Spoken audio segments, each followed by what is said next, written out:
ਹੁਣ ਤੁਸੀਂ ਦੱਸੋ ਵੀ ਸਬਜ਼ੀਆਂ ਪੈਦਾ ਕਰਨ ਤੋਂ ਤੁਹਾਨੂੰ ਕਿਹੜਾ ਕਾਨੂੰਨ ਰੋਕਦਾ ਹੈ ਕਿਹੜਾ ਤੁਹਾਨੂੰ ਕਹਿੰਦਾ ਹੈ ਕਿ ਤੁਸੀਂ ਸਬਜ਼ੀਆਂ ਨਾ ਬੀਜੋ?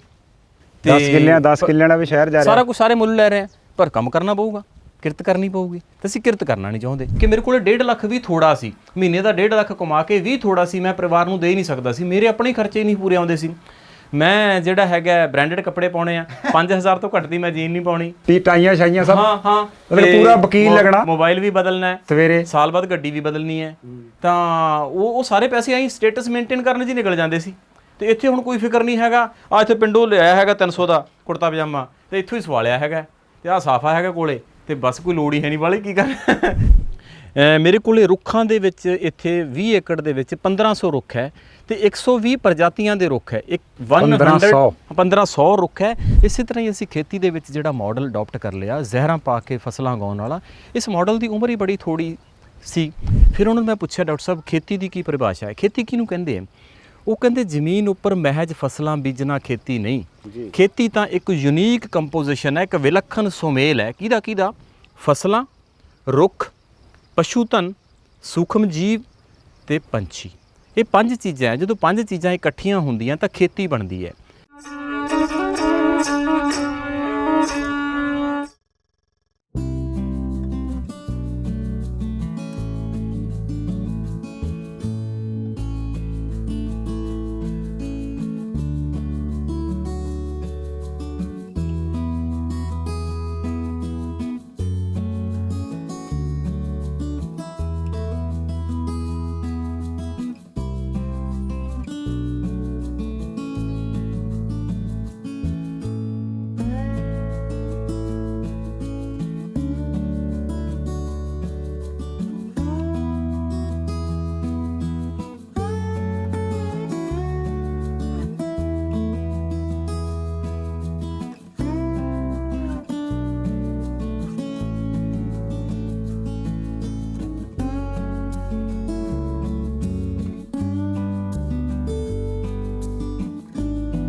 ਦੇਸ਼ ਬਾਦਗੇ ਵਿੱਚ ਸਾਰਿਆਂ ਨੂੰ ਸਤਿ ਸ਼੍ਰੀ ਅਕਾਲ। ਮੈਂ ਥਾਰਾ ਆਪਣਾ ਰਾਜਪੁਰੇ ਵਾਲਾ ਮਨਜੀਤ, ਮਾਰੀ ਬੋਲੀ ਮਾਰਾ ਦੇਸ਼। ਦੋਸਤੋ ਅੱਜ ਆਪਾਂ ਪਹੁੰਚੇ ਵੀ ਹਾਂ ਮਾਲਵੇ ਦੇਸ਼ ਕੇ ਵਿੱਚ, ਮੁਕਤਸਰ ਸਾਹਿਬ ਦੇ ਅੱਗੇ ਸੋਹਣਗੜ੍ਹ ਕੇ ਵਿੱਚ, ਖੇਤਾਂ ਦੇ ਵਿੱਚ ਮੈਂ ਖੜੇ ਹਾਂ। ਥਵੇਂ ਮੇਰੇ ਪਿੱਛੇ ਦੇਖ ਰਹੇ ਹੋਣੇ, ਮੇਰੇ ਕੋਠੇ ਤੁਹਾਨੂੰ ਦਿਖ ਰਹੇ ਹੈ। ਦੋਸਤੋ ਮਾਲਵੇ ਕੀ ਜਦ ਵੀ ਕਦੇ ਬਾਤ ਚਲਾ ਤਾਂ ਇੱਕ ਬੋਲੀ ਬਹੁਤ ਕਹੀ ਜਹਾ, ਚੱਲ ਮਾਲਵੇ ਦੇਸ਼ ਨੂੰ ਚੱਲੀਏ ਜਿੱਥੇ ਕਿੱਕਰਾਂ ਨੂੰ ਅੰਬ ਲੱਗਦੇ। ਦੋਸਤੋ ਨੇ ਬੋਲੀਆਂ ਜਿਹੜੀਆਂ ਮਾਰੇ ਬਜ਼ੁਰਗਾਂ ਨੇ, ਮਾਰੇ ਸਿਆਣਿਆਂ ਨੇ ਸੱਤ ਕੱਢ ਕੇ ਆਪਣੀਆਂ ਜ਼ਿੰਦਗੀ ਦੀ ਬਾਤਾਂ ਕੀ ਤੱਤ ਕੱਢ ਕੇ ਬਣਾਈ ਵੀਆਂ। ਸੋ ਇਹੋ ਜਿਹੇ ਕਦੇ ਸਮੇਂ ਬੀਤੇ ਜਦ ਕਹਾਂ ਵੀ ਕਿੱਕਰਾਂ ਨੂੰ ਅੰਬ ਲੱਗਣ ਵਾਲੀ ਬਾਤਾਂ, ਉਹ ਖੇਤੀ ਹੋਈ ਕਰੇਤੀ। ਰੱਬ ਗੈਲ ਧਰਤੀ ਗੈਲ ਕੁਦਰਤ ਗੈਲ ਜੁੜੀ ਵੀ ਖੇਤੀ, ਹਮੇ ਹਜ਼ਾਰਾਂ ਸਾਲਾਂ ਤੇ ਸਦੀਆਂ ਤੇ ਕਰਦੇ ਰਹੇ, ਕੁਦਰਤ ਗੈਲ ਜੁੜੇ ਰਹੇ, ਮੋਰ ਤੋਤਿਆਂ ਦੀ ਬਾਤਾਂ ਪਾਉਂਦੇ ਰਹੇ। ਫਿਰ ਯੁੱਗ ਬਦਲ ਗਿਆ, ਪੜ੍ਹੇ ਲਿਖੇ ਬੰਦੇ ਆ ਗਏ, ਸਿਆਣੇ ਬੰਦੇ ਆ ਗਏ, ਯੂਨੀਵਰਸਿਟੀਆਂ ਆ ਗਈਆਂ, ਕਾਲਜ ਆ ਗਏ, ਔਰ ਆਪਣੇ ਖੇਤੀ ਮਹਿਕਮੇ ਆ ਗਏ। ਕਹਿ ਸਕਾਂ ਅੰਗਰੇਜ਼ੀ ਇੱਕ ਸ਼ਬਦ ਹੈ, ਹਾਈਲੀ ਇੰਟਲੈਕਚੁਅਲ ਬੰਦੇ ਆ ਗਏ, ਜਿਨ੍ਹਾਂ ਨੇ ਫਿਰ ਮੈਨੂੰ ਆ ਕੇ ਦੱਸਿਆ ਵੀ ਜਿਹੜੀ ਖੇਤੀ ਤੁਸੀਂ ਕਰ ਰਹੇ ਹੈ ਇਹ ਕੋਈ ਖੇਤੀ ਨਹੀਂ ਹੈਗੀ। ਹमें थानू दसेंगे खेती किस तरह करनी, खेती में यूरिया पाओ, रे स्प्रे जहर गल सारा जोड़ा खेत भर दे। बहुत फसलें होईयां पर फसलों की गल क्या होया, कैंसर, ब्लड कैंसर और किन्नी दुनिया जिहड़ी हैगी है इस धरती पर ते चली गई ना, बीमारी उलझदे हुए घरां के घर जिहड़े हैगे संताप भोग रहे हैं। सो वो खेती जिहड़ी हैगी मारे गल में पाई गई। मानू मारे जगत गुरु बाबे ने कदे दस्सिया था भी पवन गुरु, पानी पिता, माता, धरत महत, और सब कुछ भुल गए। हमें जहर वाली खेती में डुब गए। और अज यह जहा समा जद के बहुत बड़े बड़े बंदे, खेती करने वाले बंदे 10-10 किले जमीन वाले भी कह रहे हैं भी मानू कोई 10,000 वाली नौकरी लवा दे। सो यह जे समय के विच जद कि बहुत सारे बंदे खेती छड्ड रहे हैं, खेती घाटे वाला धंधा।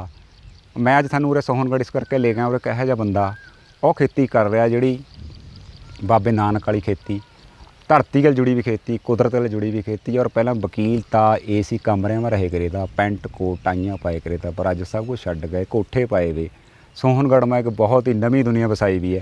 ਸੋ ਅੱਜ ਮੇਰੇ ਗੱਲ ਬਾਈ ਕਮਲਜੀਤ ਸਿੰਘ ਹੇਅਰ। ਬਾਈ ਸਤਿ ਸ਼੍ਰੀ ਅਕਾਲ। ਸਤਿ ਸ਼੍ਰੀ ਅਕਾਲ ਜੀ, ਸਤਿ ਸ਼੍ਰੀ ਅਕਾਲ ਜੀ, ਸਤਿ ਸ਼੍ਰੀ ਅਕਾਲ। ਬਾਈ ਜੀ ਜਿਸ ਤਰ੍ਹਾਂ ਮੈਂ ਬਾਤਾਂ ਕਰ ਰਿਹਾ ਤਾਂ ਵੀ ਕਦੇ ਹਮੇ ਉਹ ਖੇਤੀ ਕਰ ਰਹੇ ਤੇ ਜਿਹੜੀ ਹਮਾਰੇ ਜਗਤ ਗੁਰੂ ਬਾਬੇ ਨੇ ਦੱਸੀ, ਫਿਰ ਹਮੇ ਇਨਕਲਾਬੀ ਖੇਤੀ ਆ ਗਈ, ਪੜ੍ਹੇ ਲਿਖੇ ਵਾਲੀ ਖੇਤੀ ਆ ਗਈ।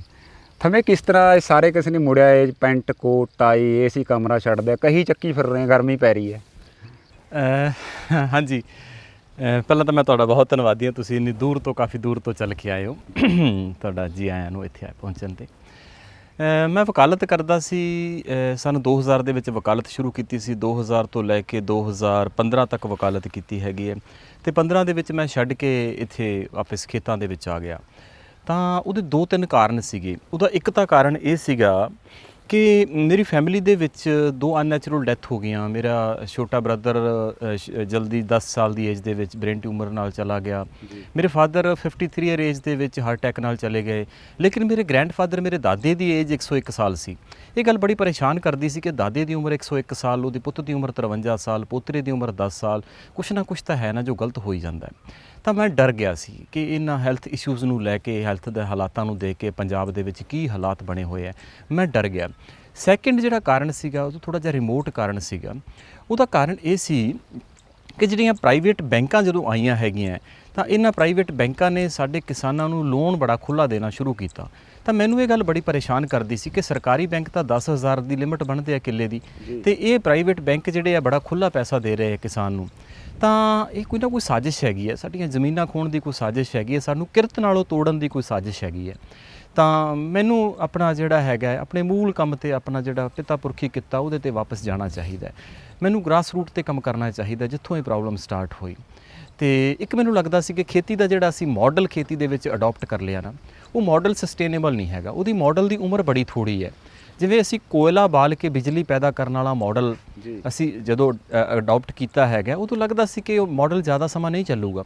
ਇਸੇ ਤਰ੍ਹਾਂ ਹੀ ਅਸੀਂ ਖੇਤੀ ਦੇ ਵਿੱਚ ਜਿਹੜਾ ਮਾਡਲ ਅਡੋਪਟ ਕਰ ਲਿਆ, ਜ਼ਹਿਰਾਂ ਪਾ ਕੇ ਫਸਲਾਂ ਉਗਾਉਣ ਵਾਲਾ, ਇਸ ਮਾਡਲ ਦੀ ਉਮਰ ਹੀ ਬੜੀ ਥੋੜ੍ਹੀ ਸੀ। ਤਾਂ ਇਸ ਮਾਡਲ ਨੇ ਖਤਮ ਹੋਣਾ ਹੈ। ਅਤੇ ਅੱਜ ਜਿਹੜਾ ਹਾਲਾਤ, ਪ੍ਰੈਜ਼ੈਂਟ ਸਿਨੈਰੀਓ ਜਿਹੜਾ ਹੈਗਾ ਐਗਰੀਕਲਚਰ ਕ੍ਰਾਈਸਿਸ ਦਾ, ਉਹ ਮਾਡਲ ਫੇਲੂਅਰ ਹੈ। ਤੁਸੀਂ ਕੁਛ ਟਰਮਸ ਦਾ ਮੈਂ ਨਾਮ ਲਊਂਗਾ, ਉਹਨਾਂ ਦਾ ਡਾਇਰੈਕਟਲੀ ਸੰਬੰਧ ਮਾਡਲ ਫੇਲੂਅਰ ਨਾਲ ਹੈ। ਮਿਲੀਬਗ ਆਇਆ ਸੀ, ਚਿੱਟਾ ਮੱਛਰ ਆਇਆ ਸੀ, ਅਮਰੀਕਨ ਸੁੰਡੀ ਨਰਮੇ 'ਤੇ ਆਈ ਸੀ, ਝੋਨੇ ਦੇ ਝੁਲਸ ਰੋਗ ਆਇਆ ਸੀ।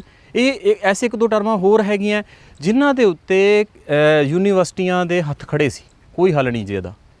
ਠੀਕ ਹੈ, ਇਹ ਮਾਡਲ ਫੇਲੂਅਰ ਦੇ ਸਿੰਪਟਮਸ ਹੈਗੇ ਆ, ਉਹਦੀਆਂ ਨਿਸ਼ਾਨੀਆਂ ਹੈਗੀਆਂ। ਤਾਂ ਮਾਡਲ ਫੇਲ ਹੋ ਗਿਆ, ਤਾਂ ਸਾਨੂੰ ਹੁਣ ਉਹ ਬਦਲਵੇਂ ਮਾਡਲ ਕੀ ਹੋ ਸਕਦਾ ਹੈ, ਉਹਦੇ 'ਤੇ ਕੰਮ ਕਰਨਾ ਪੈਣਾ।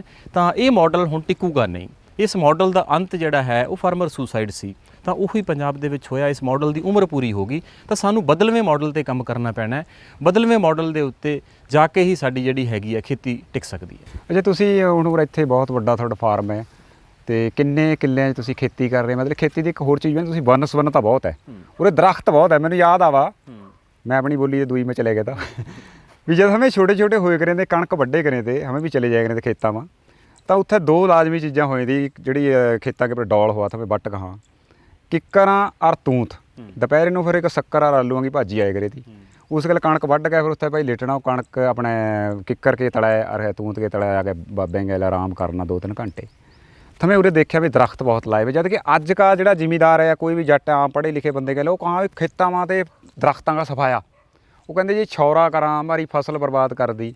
ਇਹ ਸਾਰੀ ਚੀਜ਼ਾਂ ਨੂੰ ਤਾਂ ਮੈਂ ਕਿਸ ਤਰ੍ਹਾਂ ਦੇਖਾਂ? ਕੁਦਰਤ ਜਿਹੜੀ ਉਰੇ ਕੁਦਰਤ ਦਾ ਬਹੁਤ ਵੱਡਾ, ਕੁਦਰਤ ਨੂੰ ਤਾਂ ਮੈਂ ਕਿਸ ਤਰ੍ਹਾਂ ਦੇਖ ਰਿਹਾ? ਜਦ ਕਿ ਪੰਜਾਬ में ਕੁਦਰਤ ਨੂੰ ਖੇਤੀ ਦੇ ਵਿੱਚ ਗਾਇਬ ਕਰ ਦਿਆ ਗਿਆ।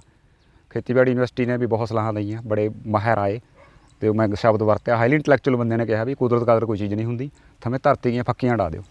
ਸੋ ਸਾਰੀਆਂ ਚੀਜ਼ਾਂ ਇਹਦੇ 'ਤੇ ਇਸ ਤੁਹਾਡੇ ਸਵਾਲ ਦੇ ਜਵਾਬ ਤੋਂ ਪਹਿਲਾਂ ਮੈਨੂੰ ਜਾਣਾ ਪਊਗਾ ਖੇਤੀ ਦੀ ਪਰਿਭਾਸ਼ਾ ਕੀ ਹੈ। ਡਾਕਟਰ ਓਮ ਪ੍ਰਕਾਸ਼ ਰੁਪੇਲਾ ਮੇਰੇ ਗੁਰੂ ਜਦੋਂ ਮੇਰੇ ਕੋਲ ਖੇਤ ਆਏ ਸੀ, ਤਾਂ ਉਹਨਾਂ ਨੇ ਪਹਿਲਾਂ ਮੈਨੂੰ ਸਵਾਲ ਕੀਤਾ ਸੀ ਕਿ ਕਮਲਜੀਤ ਖੇਤੀ ਕੀ ਹੁੰਦੀ ਹੈ। ਮੈਂ ਕਿਹਾ ਜੀ ਜ਼ਮੀਨ ਦੇ ਉੱਪਰ ਫਸਲਾਂ ਬੀਜ ਲੈਣੀਆਂ, ਫਸਲਾਂ ਵੱਢ ਲੈਣੀਆਂ, ਵੇਚ ਦੇਣੀਆਂ, ਅਤੇ ਆਪਣੇ ਪਰਿਵਾਰ ਦਾ ਗੁਜ਼ਾਰਾ ਕਰਨਾ, ਇਹ ਖੇਤੀ ਹੁੰਦੀ ਹੈ। ਤਾਂ ਡਾਕਟਰ ਓਮ ਪ੍ਰਕਾਸ਼ ਰੁਪੇਲਾ ਹੱਸ ਪਏ। ਉਹ ਕਹਿੰਦੇ ਨਹੀਂ ਭਾਈ, ਇਹ ਖੇਤੀ ਨਹੀਂ ਹੁੰਦੀ। ਤੁਸੀਂ ਪੰਜਾਬ ਦੇ ਲੋਕ ਜਿਨ੍ਹਾਂ ਨੇ ਦੁਨੀਆ ਸਭ ਤੋਂ ਪਹਿਲਾਂ ਤੁਹਾਨੂੰ ਖੇਤੀ ਆਉਂਦੀ ਸੀ ਕਰਨੀ, ਤਾਂ ਤੁਸੀਂ ਤਾਂ ਦੁਨੀਆ ਨੂੰ ਖੇਤੀ ਸਿਖਾਉਣ ਵਾਲੇ ਲੋਕ ਸੀ, ਤਾਂ ਅੱਜ ਤੁਸੀਂ ਖੇਤੀ ਕਰਨਾ ਭੁੱਲ ਗਏ। ਅੱਜ ਤੁਸੀਂ ਫਸਲਾਂ ਬੀਜਦੇ ਹੋ, ਅੱਜ ਤੁਸੀਂ ਖੇਤੀ ਨਹੀਂ ਕਰਦੇ। ਫਸਲਾਂ ਬੀਜਣਾ ਤੇ ਖੇਤੀ ਕਰਨ ਦੇ ਵਿੱਚ ਫਰਕ ਹੈ। ਫਿਰ ਉਹਨਾਂ ਨੂੰ ਮੈਂ ਪੁੱਛਿਆ, ਡਾਕਟਰ ਸਾਹਿਬ ਖੇਤੀ ਦੀ ਕੀ ਪਰਿਭਾਸ਼ਾ ਹੈ, ਖੇਤੀ ਕਿਹਨੂੰ ਕਹਿੰਦੇ ਹੈ? ਉਹ ਕਹਿੰਦੇ ਜ਼ਮੀਨ ਉੱਪਰ ਮਹਿਜ ਫਸਲਾਂ ਬੀਜਣਾ ਖੇਤੀ ਨਹੀਂ। ਖੇਤੀ ਤਾਂ ਇੱਕ ਯੂਨੀਕ ਕੰਪੋਜੀਸ਼ਨ ਹੈ, ਇੱਕ ਵਿਲੱਖਣ ਸੁਮੇਲ ਹੈ। ਕਿਹਦਾ? ਫਸਲਾਂ, ਰੁੱਖ, ਪਸ਼ੂ ਧਨ, ਸੂਖਮ ਜੀਵ ਤੇ ਪੰਛੀ। ਇਹ 5 ਚੀਜ਼ਾਂ, ਜਦੋਂ 5 ਚੀਜ਼ਾਂ ਇਕੱਠੀਆਂ ਹੁੰਦੀਆਂ ਤਾਂ ਖੇਤੀ ਬਣਦੀ ਹੈ। ਤਾਂ ਉਹ ਮੈਨੂੰ ਕਹਿੰਦੇ ਤੂੰ ਆਪਣੇ ਦਾਦੇ ਨੂੰ ਨਿਗਾਹ ਮਾਰ, ਤੇਰਾ ਦਾਦਾ ਖੇਤੀ ਕਰਦਾ ਸੀ, ਤੂੰ ਫਸਲਾਂ ਬੀਜਦਾ ਹੈ। ਤਾਂ ਸਾਨੂੰ ਵਾਪਸ ਫਸਲਾਂ ਬੀਜਣ ਤੋਂ ਖੇਤੀ ਕਰਨ ਵੱਲ ਨੂੰ ਵਧਣਾ ਪੈਣਾ ਹੈ। ਖੇਤੀ ਦੇ ਵਿੱਚ ਕੀ ਕੀ ਹੈਗਾ? ਫਸਲਾਂ ਹੈ, ਫਸਲਾਂ ਦੀ ਵੰਨ ਸੁਵੰਨਤਾ ਹੈ। ਇੱਕ ਫਸਲਾਂ ਨਹੀਂ ਹੈ, ਤੂੰ ਆਪਣੇ ਦਾਦੇ ਨੂੰ ਦੇਖ, 1-2 ਫਸਲਾਂ ਨਹੀਂ ਬੀਜਦਾ ਸੀ, ਉਹਦੇ ਕੋਲੇ ਘੱਟੋ ਘੱਟ 20-25 ਫਸਲਾਂ ਹੁੰਦੀਆਂ ਸੀ, ਘੱਟ ਤੋਂ ਘੱਟ। ਤਾਂ ਫਿਰ ਜਿਹੜਾ ਹੈਗਾ ਉਹਦੇ ਖੇਤ ਦੇ ਵਿੱਚ ਰੁੱਖ ਲੱਗੇ ਹੁੰਦੇ ਸੀ, ਉਹਦੇ ਘਰਾਂ ਦੇ ਵਿੱਚ ਰੁੱਖ ਹੁੰਦੇ ਸੀ, ਰੁੱਖ ਉਹਦਾ ਖੇਤੀ ਦਾ ਹਿੱਸਾ ਹੁੰਦੇ ਸੀ। ਪਸ਼ੂ ਧਨ ਹੁੰਦਾ ਸੀ, ਉਹਦੇ ਕੋਲੇ ਮੁਰਗੀਆਂ ਵੀ ਸੀਗੀਆਂ, ਉਹਦੇ ਕੋਲੇ ਬੱਕਰੀਆਂ ਵੀ ਸੀਗੀਆਂ, ਗਾਵਾਂ ਮੱਝਾਂ, ਸਭ ਕੁਝ ਖੇਤੀ ਦਾ ਹਿੱਸਾ ਸੀ ਪਸ਼ੂ ਧਨ। ਤਾਂ ਇਹ 3 ਚੀਜ਼ਾਂ ਦੇ ਨਾਲ ਪੰਛੀ ਉਹਦੇ ਖੇਤ ਦੇ ਵਿੱਚ ਆਪਣੇ ਆਪ ਸੀਗੇ, ਜ਼ਹਿਰ ਨਹੀਂ ਪਾਉਣੇ ਸੀ, ਖੇਤਾਂ ਦੇ ਵਿੱਚ ਗੜੋਏ ਸੀਗੇ, ਸੂਖਮ ਜੀਵ ਸੀ। ਤਾਂ 5 ਜਦੋਂ ਅੰਗ ਇਕੱਠੇ ਹੁੰਦੇ ਆ ਤਾਂ ਫਿਰ ਖੇਤੀ ਬਣਦੀ ਹੈ। ਤਾਂ ਸਾਨੂੰ ਜੇ ਅਸੀਂ ਖੇਤੀ ਕਰਨੀ ਹੈ ਤਾਂ ਸਾਨੂੰ ਇਹ 5 ਕੰਪੋਨੈਂਟ ਤੇ ਕੰਮ ਕਰਨਾ ਪੈਣਾ, 5 ਅੰਗਾਂ ਤੇ ਕੰਮ ਕਰਨਾ ਪੈਣਾ। ਸਾਨੂੰ ਖੇਤੀ ਦੇ ਵਿੱਚ ਫਸਲਾਂ ਦੇ ਵਿੱਚ ਜਿਹੜੀਆਂ ਵੰਨ ਸੁਵੰਨਤਾ ਲਿਆਉਣੀ ਪੈਣੀ। ਮੇਰੀਆਂ ਟੋਟਲ ਫਸਲਾਂ ਜਿਹੜੀਆਂ ਹੈਗੀਆਂ ਇੱਥੇ ਸਾਲ ਭਰ ਦੇ ਦੌਰਾਨ ਉਹ 50 ਤੋਂ ਉੱਪਰ ਹੋ ਜਾਂਦੀਆਂ। ਮੇਰੇ ਕੋਲੇ ਰੁੱਖਾਂ ਦੇ ਵਿੱਚ ਇੱਥੇ 20 ਏਕੜ ਦੇ ਵਿੱਚ 1500 ਰੁੱਖ ਹੈ ਤੇ 120 ਪ੍ਰਜਾਤੀਆਂ ਦੇ ਰੁੱਖ ਹੈ। 1500 ਰੁੱਖ ਹੈ ਤੇ 120 ਪ੍ਰਜਾਤੀਆਂ। ਜਿਵੇਂ ਤੁਸੀਂ ਤੂਤ, ਨਿੰਮ, ਕਰਬੋੜ ਦਾ ਨਾਂ ਲਾਓਗੇ, ਅਸੀਂ 10-15 ਤੇ ਜਾ ਕੇ ਮੈਂ ਜਿਹੜੇ ਨਾ ਬਾਤ ਕਰ ਰਿਹਾ था ਵੀ ਦੇਸੀ ਕਿੱਕਰ ਮਾਰੇ ਇਲਾਕੇ ਮੈਂ ਨਾ ਸਫਾਈ, ਹਾਂ, ਤੂਤ ਕੀ ਵੀ ਸਫਾਈ, ਤੇ ਅਸੀਂ ਨਾਮ ਭੁੱਲ ਗਏ। ਸਾਨੂੰ ਪਤਾ ਹੀ ਨਹੀਂ ਅੱਜ ਨਿਰਗੁੰਡੀ ਕੀ ਹੁੰਦਾ, ਪਲਾਸ਼ ਕੀ ਹੁੰਦਾ, ਅਸੀਂ ਜਾਣਦੇ ਹੀ ਨਹੀਂ।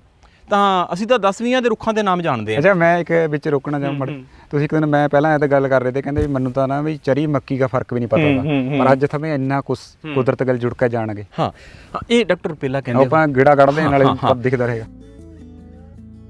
ਡਾਕਟਰ ਰੁਪੇਲਾ ਕਹਿੰਦੇ ਹੁੰਦੇ ਸੀ ਕਿ ਜਦੋਂ ਤੁਸੀਂ ਕੁਦਰਤ ਦੇ ਨੇੜੇ ਜਾਓਗੇ ਨਾ ਤਾਂ ਕੁਦਰਤ ਤੁਹਾਨੂੰ ਸਿਖਾਉਂਦੀ ਹੈ ਤੇ ਕੁਦਰਤ ਤੁਹਾਡੀ ਮਦਦ ਕਰਦੀ ਹੈ।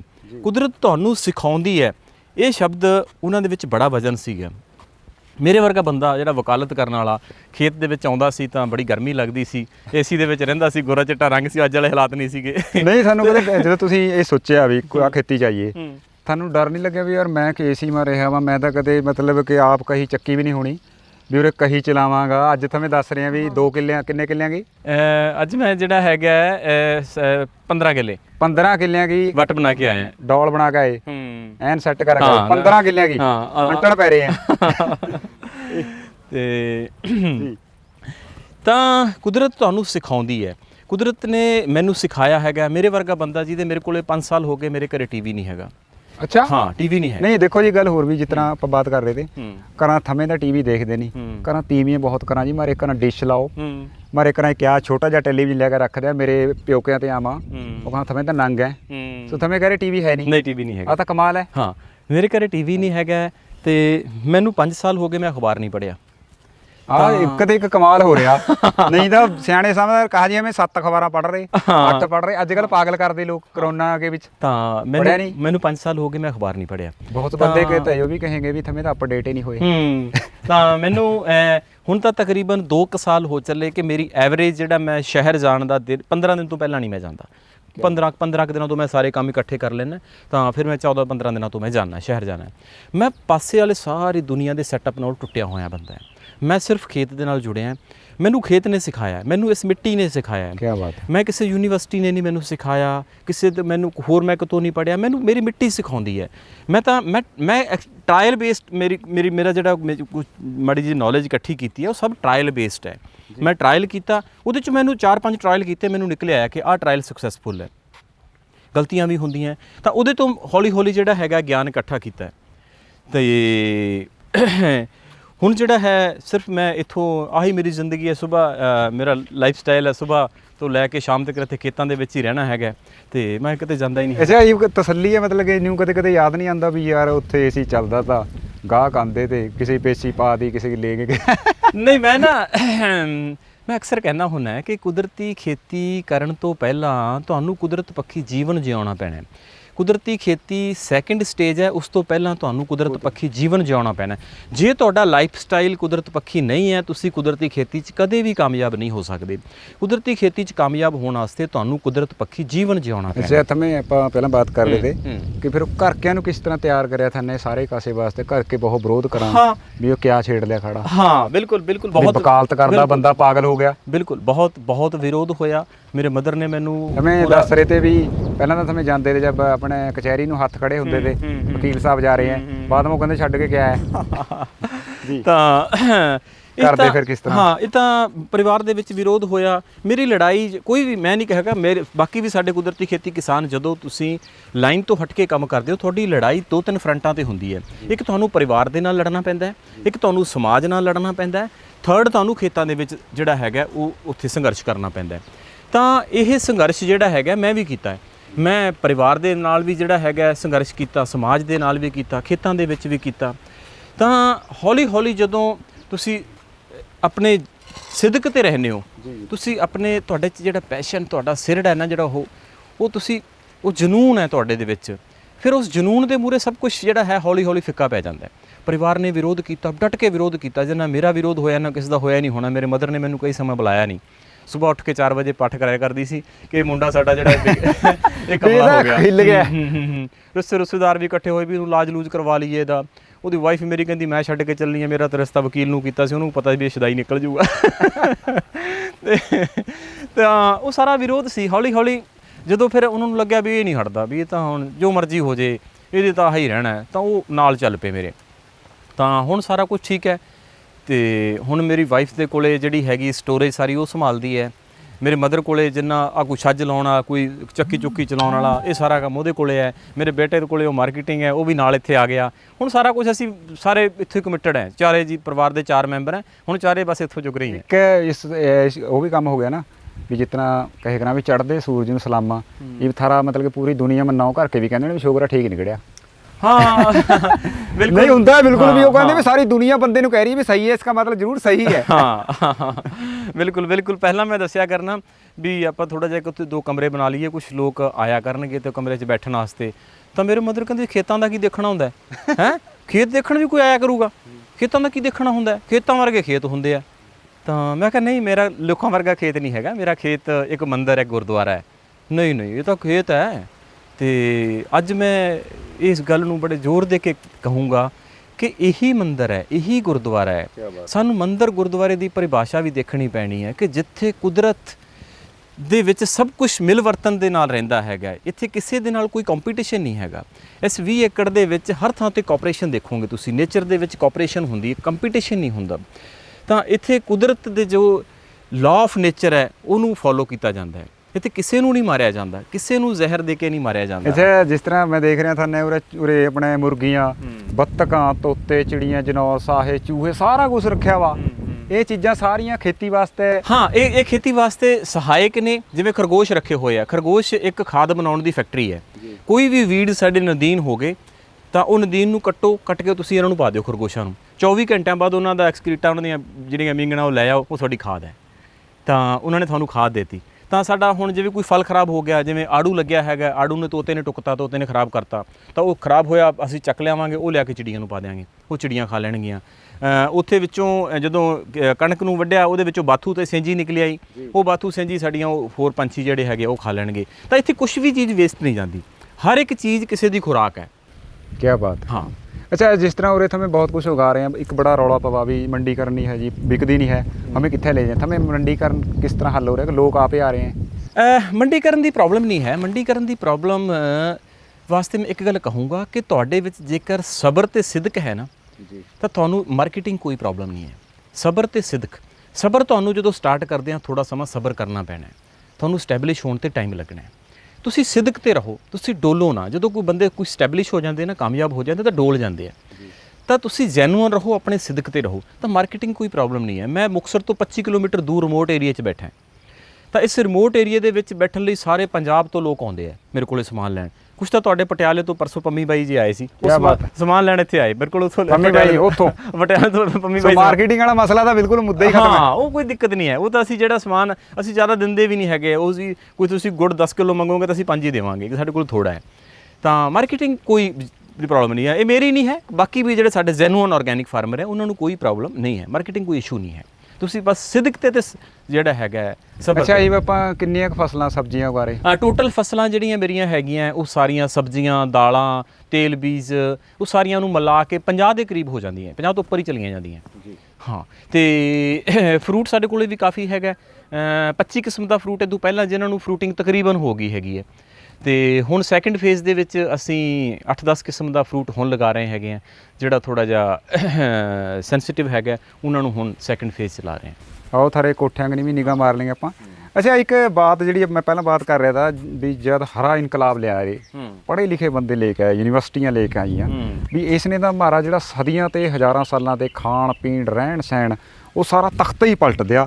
ਤੇ ਮਾਰੇ ਗੱਲ ਜਿਸ ਤਰ੍ਹਾਂ ਮੈਂ ਬਾਤ ਕਰੀ ਕੈਂਸਰ, ਬਲੱਡ ਕੈਂਸਰ, ਜਿਗਰ ਫੇਰ ਫਲਾਣਾ ਆਮ ਸੁਣਨੇ ਮਾਰਿਆ, ਜਦ ਕਿ 40-50 ਸਾਲ ਪਹਿਲਾਂ ਜਿਹੜੇ ਡਾਕਟਰ ਨੇ MBBS ਕਰੀ ਉਹ ਕਹਾ ਵੀ ਜੇ ਕੈਂਸਰ ਦਾ ਮਰੀਜ਼ ਆਵੇ ਤਾਂ ਮੈਂ ਹੈਰਾਨ ਹੋ ਗਿਆ ਦੇਖਣ ਜਾਏ ਤੇ, ਜਦ ਕਿ ਹੁਣ ਮਾਲਵਾ ਥਮੇ ਗੜ੍ਹ ਹੋ ਰਿਹਾ ਕੈਂਸਰ ਟ੍ਰੇਨ ਚੱਲ ਰਹੀ ਹੈ ਬਠਿੰਡੇ ਦੇ ਬੀਕਾਨੇਰ। ਤੁਹਾਨੂੰ ਕਿਸ ਤਰ੍ਹਾਂ ਲਗਾ ਇਹ ਸਾਰਾ ਕੁਝ ਜਿਹੜਾ ਮਾਰੇ ਗਲ ਪਾਇਆ ਗਿਆ? ਬੈਂਕਾਂ ਦੀ ਸਾਜ਼ਿਸ਼ ਹੈ ਜਾਂ ਕੰਪਨੀਆਂ ਬਹੁਤ ਬੜੀਆਂ ਬੈਠੀਆਂ, ਪੰਜਾਬ ਦੀ ਜ਼ਮੀਨ ਨੂੰ ਹੜੱਪਣੇ ਨੂੰ ਬੜਾ ਰੌਲਾ ਚੱਲ ਰਿਹਾ ਵੀ ਜ਼ਮੀਨ ਕਿਸਾਨਾਂ ਦੇ ਖੋਹ ਕੇ ਉਹਨਾਂ 'ਤੇ ਮਜ਼ਦੂਰੀ ਕਰਾਈ ਜਾਏਗੀ।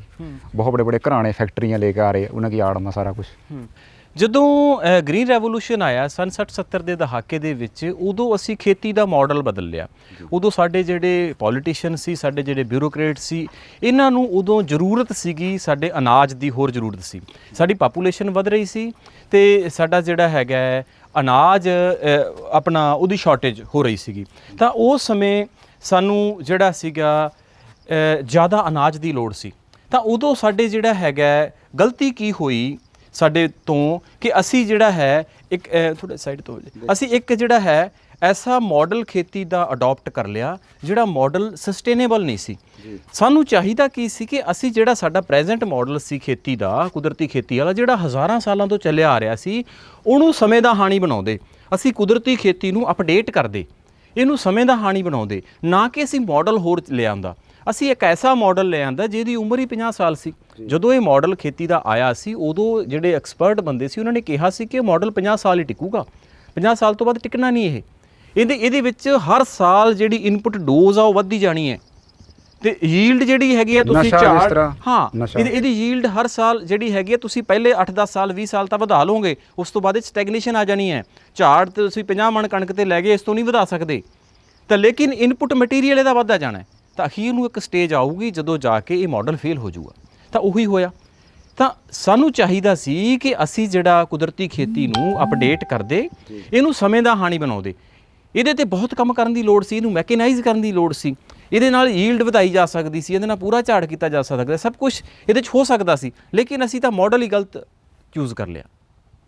ਅੱਜ ਕੱਲ੍ਹ ਜਿਸ ਤਰ੍ਹਾਂ ਇੱਕ ਮੈਂ ਬਾਤ ਕਰੇ ਕਰਾਂ ਵੀ ਸਕੂਲ, ਕਾਲਜ, ਯੂਨੀਵਰਸਿਟੀਆਂ ਜਿਹੜੀ ਸਿੱਖਿਆ ਦੇ ਰਹੇ ਹੈ, ਉਹ ਬੰਦੇ ਨੂੰ ਕੁਦਰਤ ਗੱਲ ਨਹੀਂ ਜੋੜਦੀ, ਉਸਨੂੰ ਇੱਕ ਇਹੋ ਜਿਹੇ ਚੱਕਰ ਵਿੱਚ ਫਸਾ ਦੇ ਆ ਵੀ ਤੂੰ ਹੀ ਸਾਰਾ ਕੁਛ ਹੈ, ਤੇਰੇ ਮੂਹਰੇ ਆਉਣ ਵਾਲੀ ਕੋਈ ਚੀਜ਼ ਜਿਹੜੀ ਤੇਰੇ ਖਿਲਾਫ ਲੱਗੇ ਤੈਨੂੰ ਦਰੜ ਦਿਓ।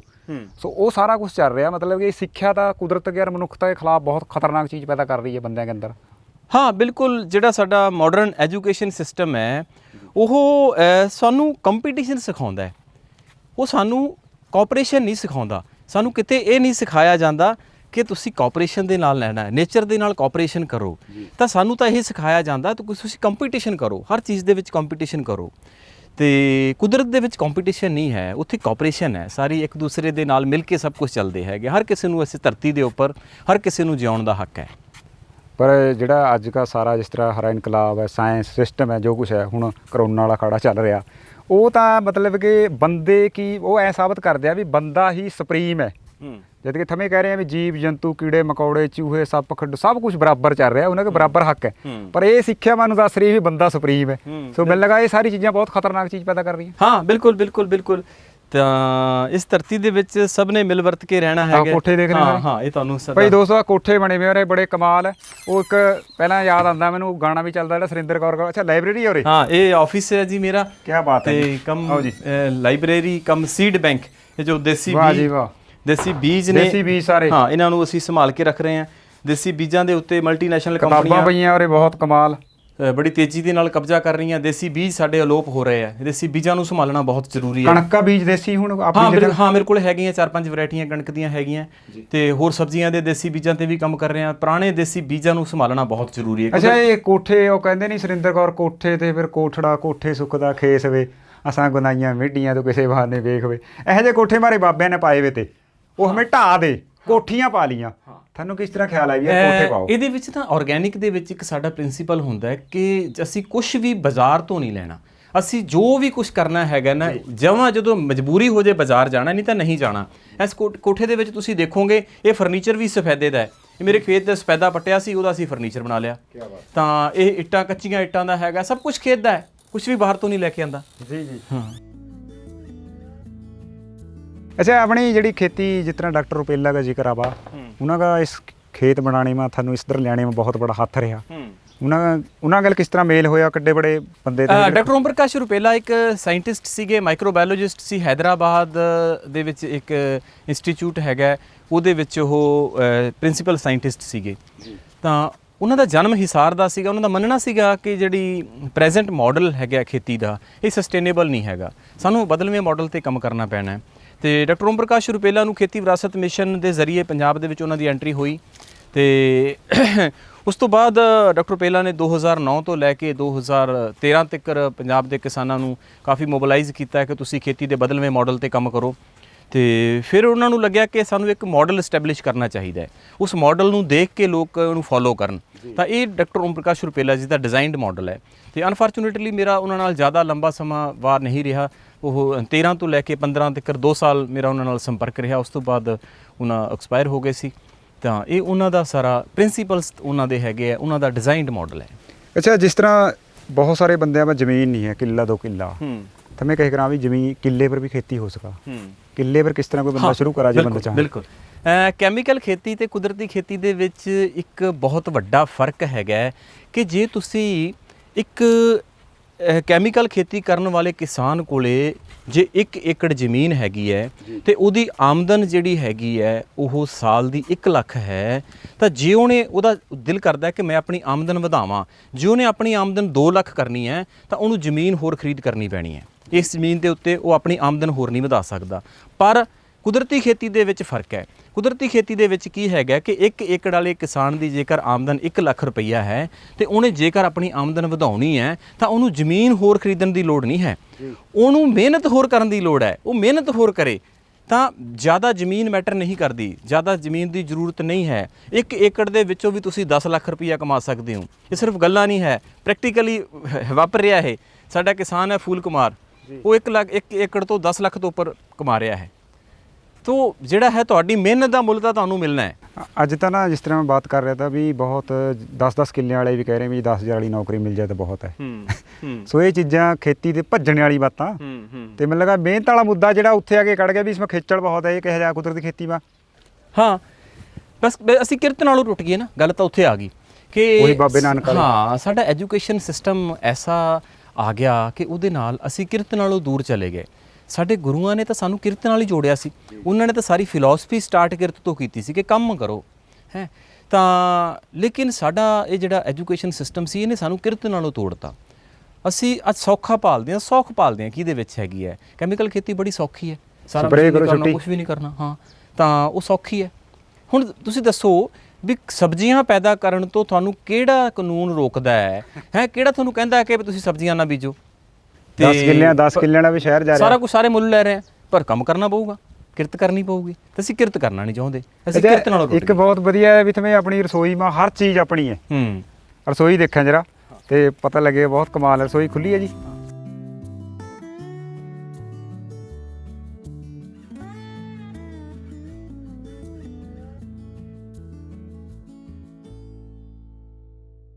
ਅੱਛਾ ਭਾਈ ਜੀ, ਆਪਣਾ ਰਸੋਈ ਥਾਰੀ ਸਾਰਾ ਕੁਝ ਜਿਸ ਤਰ੍ਹਾਂ ਹਮਾਰੀਆਂ ਬੇਬਿਆਂ ਦਾਦਿਆਂ ਪੜਦਾਦਿਆਂ ਨੇ ਕਰਿਆ ਵਾ ਤਾਂ ਰਸੋਈ ਮੈਂ ਸਾਰਾ ਕੁਝ ਆਪਣਾ।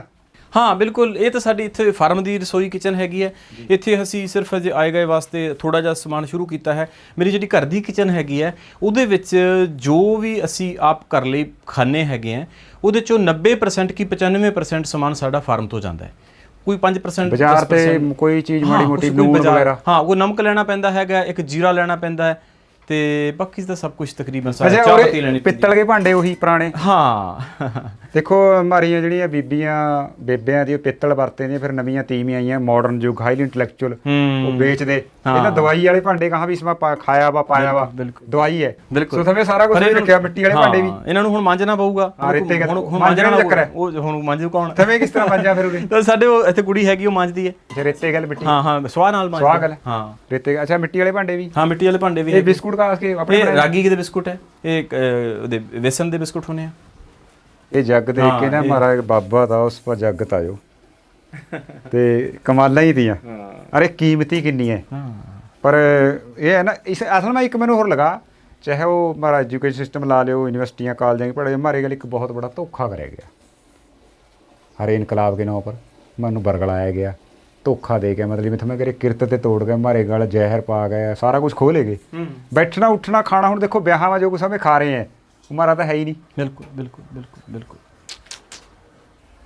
सो भाई जी कमाल है सो कदे कदे याद आता है भी यार एसी में बैठते नहीं मैं दोनों लाइफ स्टाइल ਜਿਉਂ ਕੇ ਆਇਆ ਮੈਂ ਉਹ ਲਾਈਫ ਸਟਾਈਲ ਵੀ ਜਿਉਂ ਕੇ ਆਇਆ ਜਦੋਂ ਮੈਂ 1.5 ਲੱਖ ਰੁਪਏ ਮਹੀਨੇ ਦਾ ਕਮਾਉਂਦਾ ਸੀ 1.5 ਲੱਖ ਕਮਾਉਂਦੇ ਸੀ ਮੈਂ ਇਹ ਵੀ ਲਾਈਫ ਸਟਾਈਲ ਜਿਉਂ ਨਾ ਜਿੱਥੇ ਕੋਈ ਪੈਸੇ ਬੜਾ ਨਹੀਂ ਹੈਗਾ ਤੇ ਟਾਈਮ ਪਾਸ ਹੋਈ ਜਾਂਦਾ ਠੀਕ ਹੈ ਲੇਬਰ ਲੂਬਰ ਨੂੰ ਦੇਣ ਵਾਸਤੇ ਪੈਸੇ ਹੈਗੇ ਆ ਹੁਣ ਕੈਮੀਕਲ ਖੇਤੀ ਨਾਲੋਂ ਚੰਗੇ ਆ ਤਾਂ ਮੈਂ ਉਹ ਲਾਈਫ ਸਟਾਈਲ ਦੇ ਵਿੱਚ ਮੈਨੂੰ ਪੈਸੇ ਦੀ ਬੜੀ ਲੋੜ ਹੁੰਦੀ ਸੀ ਮਹਿਸੂਸ ਹੁੰਦੀ ਸੀ ਕਿ ਮੇਰੇ ਕੋਲ 1.5 ਲੱਖ ਵੀ ਥੋੜਾ ਸੀ ਮਹੀਨੇ ਦਾ 1.5 ਲੱਖ ਕਮਾ ਕੇ ਵੀ ਥੋੜਾ ਸੀ ਮੈਂ ਪਰਿਵਾਰ ਨੂੰ ਦੇ ਹੀ ਨਹੀਂ ਸਕਦਾ ਸੀ ਮੇਰੇ ਆਪਣੇ ਖਰਚੇ ਨਹੀਂ ਪੂਰੇ ਆਉਂਦੇ ਸੀ ਮੈਂ ਜਿਹੜਾ ਹੈਗਾ ਬ੍ਰਾਂਡਡ ਕੱਪੜੇ ਪਾਉਣੇ ਆ 5000 ਤੋਂ ਘੱਟ ਦੀ ਮੈਂ ਜੀਨ ਨਹੀਂ ਪਾਉਣੀ ਟਾਈਆਂ ਛਾਈਆਂ ਸਭ ਹਾਂ ਮਤਲਬ ਪੂਰਾ ਵਕੀਲ ਲੱਗਣਾ ਮੋਬਾਈਲ ਵੀ ਬਦਲਣਾ ਹੈ ਸਵੇਰੇ ਸਾਲ ਬਾਅਦ ਗੱਡੀ ਵੀ ਬਦਲਣੀ ਹੈ ਤਾਂ ਉਹ ਸਾਰੇ ਪੈਸੇ ਆਈ ਸਟੇਟਸ ਮੇਨਟੇਨ ਕਰਨ 'ਚ ਹੀ ਨਿਕਲ ਜਾਂਦੇ ਸੀ ਤੇ ਇੱਥੇ ਹੁਣ ਕੋਈ ਫਿਕਰ ਨਹੀਂ ਹੈਗਾ ਆ ਇੱਥੇ ਪਿੰਡੋਂ ਲਿਆਇਆ ਹੈਗਾ 300 ਦਾ ਕੁੜਤਾ ਪਜਾਮਾ ਤੇ ਇੱਥੋਂ ਹੀ ਸਵਾਲਿਆ ਹੈਗਾ ਤੇ ਆਹ ਸਾਫਾ ਹੈਗਾ ਕੋਲੇ ਤੇ ਬਸ ਕੋਈ ਲੋੜ ਹੀ ਹੈ ਨਹੀਂ ਵਾਲੀ ਕੀ ਕਰ ਅੱਛਾ ਇੱਕ ਬਾਤ ਕਰ ਰਹੇ ਥੇ ਵੀ ਜੇ ਮੈਂ ਵਕੀਲ ਤੇ ਜਿਸ ਤਰ੍ਹਾਂ ਅੱਜ ਕੱਲ੍ਹ ਚੱਲ ਰਿਹਾ ਵੀ ਸੋਸ਼ਲ ਡਿਸਟੈਂਸ ਵੀ ਥਵੇਂ ਉਸ ਟਾਈਮ ਸੋਸ਼ਲ ਡਿਸਟੈਂਸ ਹੀ ਰੱਖੇ ਤੇ ਆਮ ਬੰਦੇ ਨੂੰ ਮਿਲੇ ਨਹੀਂ ਤੇ ਪਰੀਬ ਹਾਂ ਥੋੜਾ ਰੱਖਣਾ ਪੈਂਦਾ ਨਾ ਜੇ ਤੁਸੀਂ ਮੈਂ ਕਿਸੇ ਪਬਲਿਕ ਤੋਂ ਦੂਰ ਰਹੋਗੇ ਤਾਂ ਫਿਰ ਹੀ ਮੈਂ ਵੱਡਾ ਵਕੀਲ ਲੱਗੂੰਗਾ ਤਾਂ ਥੋੜਾ ਪਬਲਿਕ ਤੋਂ ਦੂਰੀ ਬਣਾ ਕੇ ਰੱਖਾਂ ਤਾਂ ਉਹ ਕਰਨਾ ਪੈਂਦਾ ਸਾਡੇ ਵਕਾਲਤ ਦੇ ਵਿੱਚ ਸਭ ਕੁਝ ਰੱਖਣਾ ਪੈਂਦਾ ਸੀਗਾ ਕੋਈ ਪਬਲਿਕ ਤੋਂ ਥੋੜੀ ਜਿਹੀ ਦੂਰੀ ਬਣਾ ਪਰ ਇਹ ਤਾਂ ਮੇਰੇ ਵਰਗੇ ਜਿਹੜੇ ਆਵਾਂ ਉਹਨਾਂ ਗੱਲ ਵੀ ਜੱਫੀਆਂ ਪਾਵਾਂ ਮਿਲਾਂ ਹੁਣ ਮੁੱਦਾ ਹੀ ਖਤਮ ਹੋ ਗਿਆ ਹੁਣ ਕੋਈ ਪਰਵਾਹ ਨਹੀਂ ਹੈਗੀ ਮਤਲਬ ਕਿ ਕੁਦਰਤ ਨੇ ਮੇਰਾ ਖਿਆਲ ਹੈ ਸਾਰਾ ਕੁਝ ਦੱਸਿਆ ਵੀ ਸਭ ਬਰਾਬਰ ਹੈ ਹਾਂ ਸਭ ਬਰਾਬਰ ਹੈ ਸਭ ਬਰਾਬਰ ਪਸ਼ੂ ਪੰਛੀ ਜਨੌਰ ਸਭ ਬਿਲਕੁਲ ਬਿਲਕੁਲ ਬਿਲਕੁਲ ਸੋ ਬਾਈ ਜੀ ਅੱਜ ਨਾ ਬੜਾ ਨਜ਼ਾਰਾ ਆਇਆ ਥਾਰੀ ਜਿਹੜੀ ਆ ਭਾਈ ਦੋਸਤੋ ਮੈਂ ਇਹਨਾਂ ਬਿਸਕੁਟਾਂ ਗੱਲ ਇਹਨਾਂ ਦੀ ਜਿਹੜੀ ਮੁਰੇ ਕੀ ਜੜੀਆਂ ਬੂਟੀਆਂ ਵਾਲੀ ਚਾਹ ਪੀ ਕੇ ਹਟਿਆ ਕਿਆ ਬਾਤ ਹੈ ਚੰਗਿਆੜੇ ਹੀ ਤੇ ਉਰੇ ਸਾਰਾ ਕੁਝ ਜੇ ਕਦੇ ਥਾਰਾ ਜੀ ਕਰੇ ਅੱਛਾ ਬਾਈ ਜੀ ਰਾਤ ਰਹਿਣਾ ਹੋ ਜੇ ਕਿਸੇ ਨੇ ਥਾਰੇ ਕੋਠਿਆਂ ਵਾ ਬਸ ਅਸੀਂ ਪਹਿਲਾਂ ਇਹਨੂੰ ਸਟਾਰਟ ਕਰਨਾ ਸੀਗਾ ਤੇ ਹੋਰ ਵਿੱਚ ਲੋਕਡਾਊਨ ਜਾ ਗਿਆ ਥੋੜਾ ਜਿਹਾ ਲੇਟ ਲੂਟ ਹੋ ਗਿਆ ਆਉਣ ਵਾਲੇ ਸਮੇਂ ਦੇ ਵਿੱਚ ਇਹਨੂੰ ਸਟਾਰਟ ਨਿਆਣੇ ਨੂਣੇ ਉਰੇ ਦੇਖਣਾ ਵਾ ਸਿਆਣੇ ਸਭ ਦੁਨੀਆ ਆਂਦੀ ਆ ਦਿਨ ਮਾ ਕਿੰਨੇ ਕ ਬੰਦੇ ਆ ਤੇ ਦਿਨ ਦੇ ਵਿੱਚ ਤਾਂ ਸਾਡੇ ਕੋਲੇ ਰੋਜ਼